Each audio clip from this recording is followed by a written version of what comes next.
There is so much terrible advice when it comes to personal finance. And I'm pointing the finger at all the finance people who know nothing and are giving advice. And at times that was me. But thankfully, I've done a little more research.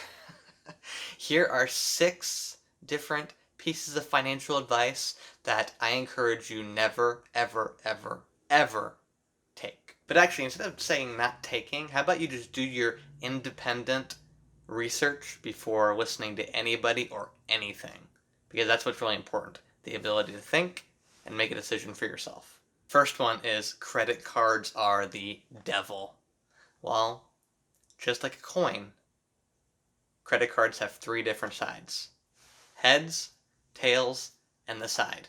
You gotta figure out which one is correct for the situation. I actually just finished and uploaded a video about 7 lies about credit cards. I will link to that in the description. However, before you do any choice with credit cards, figure out what's best for your individual situation. They can be very, very good tax preparation tools. However, they can also be the reason why you are burdened with debt based upon your own decision. So, before you make a decision, do your research, and I will get that helpful video linked as well. Buying a home is a good idea. There are so many people touting around this idea who are usually a little bit older. Thank you, boomers, my parents' age. However, it's not always the best situation. Again, research, research, research. There are so many benefits to renting compared to buying, as in I'll give you about 5 right now. My first year of homeownership, I had rats come in twice, and I saw one eating my avocado, which I wanted to murder, which I did.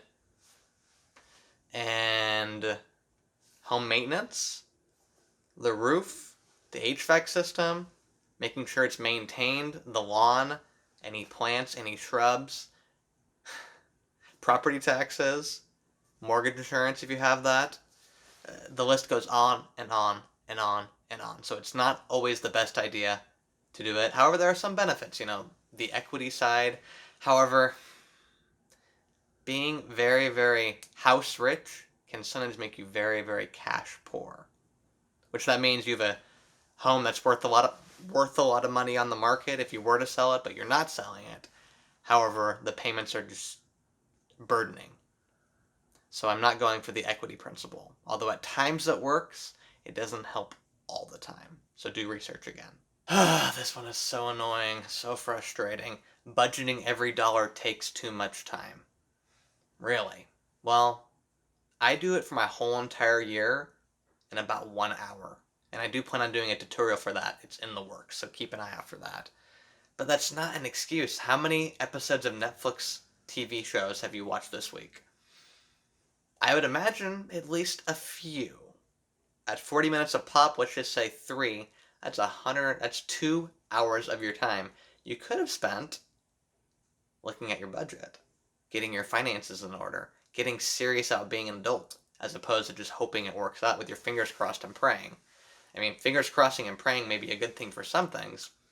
However, not when it comes to money, not when it comes to numbers. Numbers are finite, numbers can be defined. So, no excuse. The time excuse, stop. Just, I'm so sick of it. No more.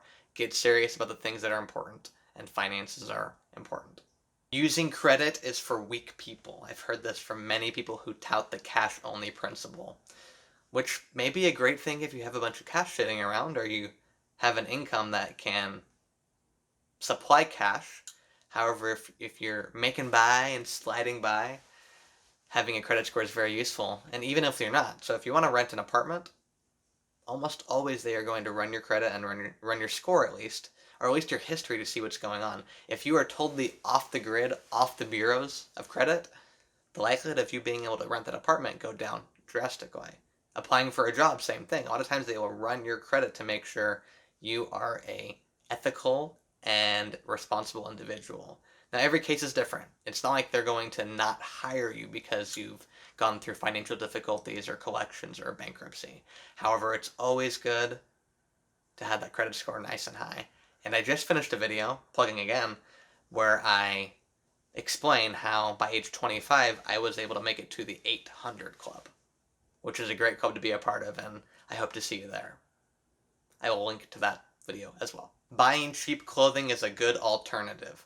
No, I'm a firm, staunch believer in buying high quality items, even if they may cost 3 to 4 times as much.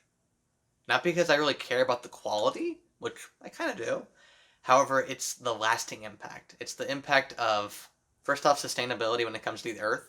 The less things we put in the landfill, the less we have to burn, the less we make carbon emissions, which can be a good thing. However, also the time principle. My goodness. Have you ever been to a shopping mall recently? They're kind of dead and kind of vacated nowadays, except during the holiday season.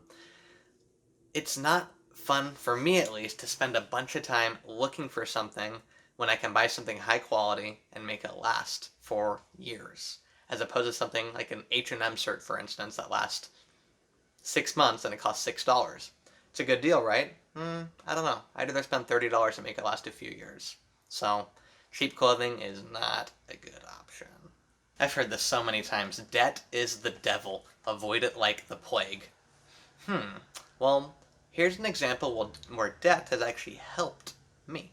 A couple years ago, I had to buy a new car. My car finally said goodbye. So I took out a $10,000 loan. Over 3 years, $287 negative cash flow every single month. The interest rate, because I had a very good credit history, was 2.19%. When money is that cheap, it is foolish not to take a loan out. So 2.19% was how much I was having to pay in interest, which over the 3-year period was $341.